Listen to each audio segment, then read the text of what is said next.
네, 오늘은 고려의 대외 정책에 대해서 얘기를 해봅시다. 자, 오늘은 동북아시아 당시의 상황이 어땠는지, 그리고 대표적으로 고려 위쪽에 있던 거란과 그리고 여진과의 관계가 어땠는지 살펴보도록 하겠습니다. 네. 자, 먼저 첫 번째, 당시의 동북아시아의 국제 정세라고 나와 있는데, 자, 이 시기가 되면은, 고려의 왼쪽에 있었던 이 송나라가 5대 10국을, 그 혼란을 이제 송나라가 중국을 통일을 하게 됩니다. 그리고 고려 위쪽에 있었던 거란이 서서히 세력을 확장하게 되지요. 따라서 이 시기에는 고려, 송, 거란이 다원적이라는 말은 나라가 여러 개의 중심 나라들이 여러 개가 있다는 뜻입니다. 그러니까 하나가 중심이 되는 게 아니라 대표적으로 세 개의 나라가 중심이 되는 그런 국제 질서를 형성했다. 자, 그럼 이 고려는 주변의 국가들하고 어떻게 지냈는가 봤더니 이 고려하고 그 다음에 송나라하고는 친선관계, 둘이 사이가 매우 좋습니다. 반면에 위쪽에 있었던 거란.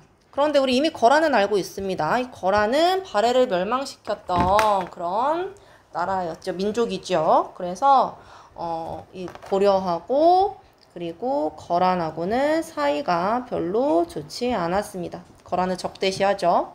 그리고 송과 거란도 사이가 별로 좋지 않았습니다. 대립을 하게 되죠. 이런 상황에서 무슨 일이 벌어지는지 한번 살펴보도록 합시다.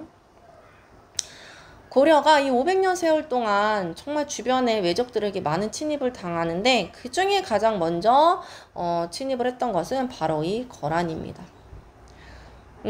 한반도에서 이 고려가 건국될 무렵 거란이 이제 그 부족이었어요. 그래서 이 거란의 추장이 흩어진 부족을 모아서 이제 거란 제국을 세우게 되고요. 강력한 기마 부대를 가지고 이 거란 제국은 그들의 영토를 크게 확장시킵니다. 우리가 잘 알고 있는 것처럼 그 과정에서 이제 발해까지도 멸망을 시키게 되는 거죠. 이 거란은 점점점 커져서 송나라를 위협할 정도로 큰 나라가 되고 그리고 이 송나라와의 전쟁을 준비를 하고 있습니다. 그런데 이 고려하고 송나라가 친한 걸 알잖아요. 그렇기 때문에 만약에 거란이 송나라와 전쟁을 할 때 고려하고 송나라가 손을 잡고 거란을 공격하지 않을까 이제 걱정을 했겠죠. 그래서 고려를 먼저 공격을 해서 고려와 송나라의 외교 관계를 끊어 놓으려고 했습니다. 그게 바로 이 1차 침입입니다. 여기 보시면은 송의 배후 세력인 고려를 견제하고 송과 고려의 연합을 막기 위해서 이렇게 침입하였다라고 나와 있죠. 거란의 장군 소손영은 이 고려와의 첫 전투 승리 이후에 80만 대군을 막 얘기를 해요. 협박을 하면서 이 고려 조정에 항복을 요구를 하게 돼요. 그러나 이 고려 조정에서는 처음에는 그냥 땅을 떼어주고 항복을 하자라는 얘기가 나갔다고 합니다. 그런데 이때 서희라는 이 사람이 이제 아주 유명한 외교관이죠. 이 사람이 싸워보지도 않고 항복을 하는 건 아니다 라고 하면서 항복을 반대를 하고 그리고 자기가 직접 나서서 협상을 하기로 합니다. 이 서희는 첫 전투 승리에도 불구하고 진격하지 않고 계속 머물고 있는 이 거란군을 보면서 실제로 80만이라고는 말했지만 실제 수는 그 소손영이 얘기한 것보다 훨씬 적을 거라고 그렇게 짐작을 하게 되죠. 그러면서 이 거란의 장수 소손영과談판을 짓게 됩니다. 자, 그러면 어떤 내용으로 얘기를 했는지 잠깐 볼게요.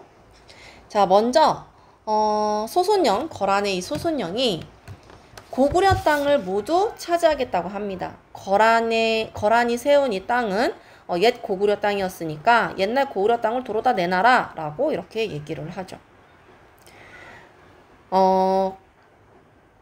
그러자 이 서인은 뭐라고 얘기를 하냐면 거기는 우리 땅이 맞다. 우리가 고구려를 계승한 나라다. 나라 이름도 고려라고 하지 않았냐 라고 이렇게 얘기를 합니다. 사실 소순영이 고구려를 말한 것은 핑계였을 뿐입니다. 소순영의 본심은 고려가 송나라하고 손을 잡지 못하게 하려는 것이었고, 그런데 이것을 서희도 이미 알고 있었어요. 그래서 뭐라고 얘기를 하냐면, 소순용이 거란과는 왜 교류를 하지 않소? 라고 했더니 여진족이 중간에 길을 막고 있어서 너희들이랑 교류하지 않는 거다. 따라서 거란과 고려 사이에 있는 여진, 압록 강가의 땅을 주고 여진족을 몰아내고 이 땅을 주면 우리가 거란하고 교류를 할 것이다 라고 이렇게 얘기를 하고, 그리고 나서 이 협상은 이제 성공을 합니다. 그래서 결국 이 소순용은 서희의 말에 설득을 당해서 압록강 동쪽의 땅을 고려에게 넘겨주기로 하죠. 이렇게 송가의 관계를, 여진을 몰아내고 그 땅을 주면은 송가의 관계를 단절하겠다라고 약속을 하고, 그리고 얻은 땅이 바로 이 강동육주라는 땅입니다. 강동육주는 여기 이렇게 흐르는 압록강의 동쪽에 있는 6개의 주다라고 해서 우리가 강동육주라고 이렇게 불러요. 사실은 땅을 빼앗기고 항복할 상황이었는데 이 외교 협상으로 전쟁을 끝내고 오히려 영토를 크게 넓히게 됩니다. 자, 그런데 이 고려는 사실 송과의 관계를 계속 유지합니다. 그리고 이 거란은 강동육주의 중요성을 뒤늦게 깨닫고 이 땅을 돌려달라고 고려에 요구를 합니다. 그러나 이 고려가 돌려줄 리가 없죠. 자, 그런 것들을 이유로 해서 다시 한번 침입을 하게 되는데요. 자, 그게 2차 침입입니다. 그런데 이때는 우리 이 고려가 좀 많이 어려웠어요. 그래서 수도였던 개경이 함락이 되고, 그리고 고려의 왕이었던 현종은 남쪽으로 피난을 가기도 합니다. 그리고 그 남쪽에 나주라는 곳이 있었는데 그 나주까지 피난을 가는 동안 거란군은 개경을 함락하고 고려 궁궐을 짓밟고, 그리고 현종에게 항복을 요구를 하기도 했대요. 그런데 사실 이때 거란군의 사정이 좋았던 건 아니었어요. 왜냐하면 송과의 전쟁도 남아 있었기 때문에 여기에서 전력을 모두 다 쓸 수가 없었거든요. 그리고 왕은 도망갔지만 끝까지 고려군이 계속 반격을 합니다. 특히 양규가 계속 공격을 하면서 이 거란군도 결국에는 오래 그 고려 땅에 오래 머무를 수가 없었어요. 결국 그래서 거란군이 다시 되돌아갑니다. 현종이 이때 거란에게 항복하겠다는 약속을 하기도 했답니다. 하지만 거란과의 고려의 전쟁은 완전히 끝난 건 아니었어요. 거란은 고려의 항복을 받아내기는 했지만 강동육주 여전히 주지 않았거든요. 그래서 그리고 또 하나는 고려의 왕이 직접 항복하겠다고 약속을 했었는데 그 약속도 지켜지지 않았어요. 결국 그래서 이 거란은 다시 군사를 일으키는데 그게 바로 3차 침입입니다.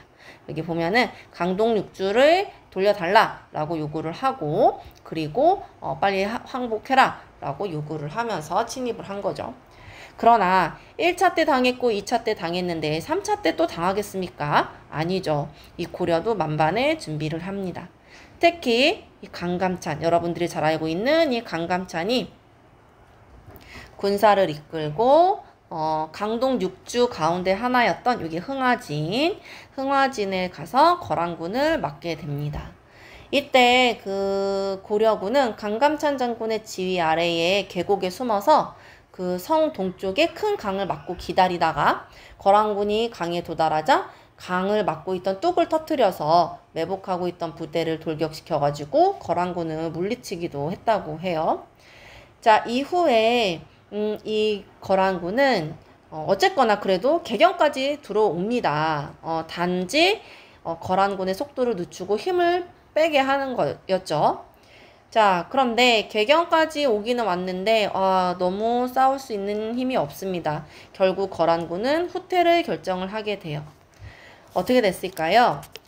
이 고려군과 거란군은 여기 보이면 강동 6주의 하나였던 요 귀주에서 다시 만나고 여기에서 굉장한 전투가 벌어지게 됩니다. 이 전투에서 고려군이 거란군을 크게 물리치게 됐어요. 10만 명 거란 군사 중에서 살아 돌아간 수가 고작 몇천 명밖에 되지 않았다고 해요. 이때 우리가 크게 이긴 전투 뭐라고 부르죠? 대첩이라고 부르죠. 이 대첩을 귀주대첩이라고 이렇게 불러요.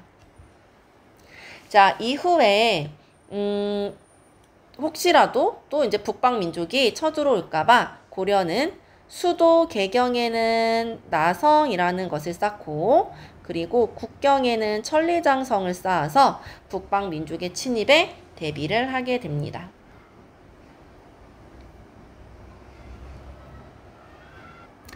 자, 그럼 이제 두 번째 주제 여진족하고 관련된 얘기를 해볼게요. 여진족. 귀주대첩 이후에 거의 100년 가까운 시간 동안에는 이 고려에 큰 전쟁은 없었다고 합니다. 그런데 전쟁의 조짐이 서서히 보이기 시작을 했는데 고려 북쪽에 여진족이라는 민족에서 이제 그 조짐이 보이는 거죠. 원래 이 여진족은 한반도 북부와 여기 만주 지역을 여기에서 흩어져 살았는데 고려에 조공도 바치고 그리고 도움도 받고 하면서 고려를 부모의 나라로 섬기면서 살아가고 있었어요. 그런데 12세기쯤에 이 거란, 우리가 그 100년 전에 그 거란이 쇠퇴를 하자 서서히 여진이 성장을 하면서 고려와 충돌을 하기 시작을 합니다. 그리고 백성들도 막 국경을 넘어와서 괴롭히기도 하고 그랬대요. 그러자 이 고려의 윤관이라는 사람이 이 여진족을 정벌하기 위해서 새로운 군대를 만들자고 건의를 하게 됩니다. 왜냐면 여진족은 말을 타고 싸우는 기마병이었는데 우리는 걸어서 싸우는 보병이었기 때문에 싸움이 전혀 잘 되지 않았거든요. 그래서 이때 이 윤관의 건의를 받아들여서 별무반이라는 부대를 새로 만들게 된답니다. 꼭 알아두세요. 자, 이 별무반은 기병부대, 말 타서 싸우는 부대인 기병, 그리고 걸어서 싸우는 보병, 땅 위에서 싸우는 보병, 그리고 스님들로 구성된 승병 이렇게 해서 구성이 되어 있었고 이 별무반을 이끌고 여진을 정벌을 하게 됩니다. 실제로 이 여진족을 북쪽으로 쫓아올려 보내요. 그리고 나서 이 동북 쪽이 저기 방향으로 봤을 때 이 동북 쪽에 9개의 성을 쌓아서 여진족을 몰아내고 그리고 이제 여기에 고려 백성들을 옮겨 살게 합니다. 그래서 동북 구성을 반드시 알아두셔야 되고 그런데 이 동북 구성은 오래 가지는 못했습니다. 여진족이 끈질기게 돌려달라고 요구를 했고 그리고 고려도 이 지역을 지키기가 쉽지 않았다고 합니다. 또 군대를 유지하는데도 너무 돈이 많이 들어서 아쉽지만 이 고려는 이 지역을 포기하고 다시 여진족에게 돌려주게 되지요. 그 이후가 되면요. 이 여진족은 세력이 점점점 강해져서 금이라는 나라를 건국을 하고 그리고 고려에게 4대 관계. 4대 관계는 뭐죠? 임금과 신하의 관계. 그러니까 자신들의 나라를 임금의 나라로 섬겨라 라고 요구를 하게 됩니다. 얼마나 얘네가 컸으면 고려에게 이런 관계까지 요구했을까? 당시에 송나라까지 위협을 할 만큼 굉장히 금나라가 성장을 했다고 해요. 이 고려는 이 금과 싸워야 되나 아니면 이들의 요구를 받아들여야 되나 고민을 하다가 당시의 상황에 맞게 판단을 내려서 금의 요구를 받아들여서 4대 관계를 맺었다고 합니다.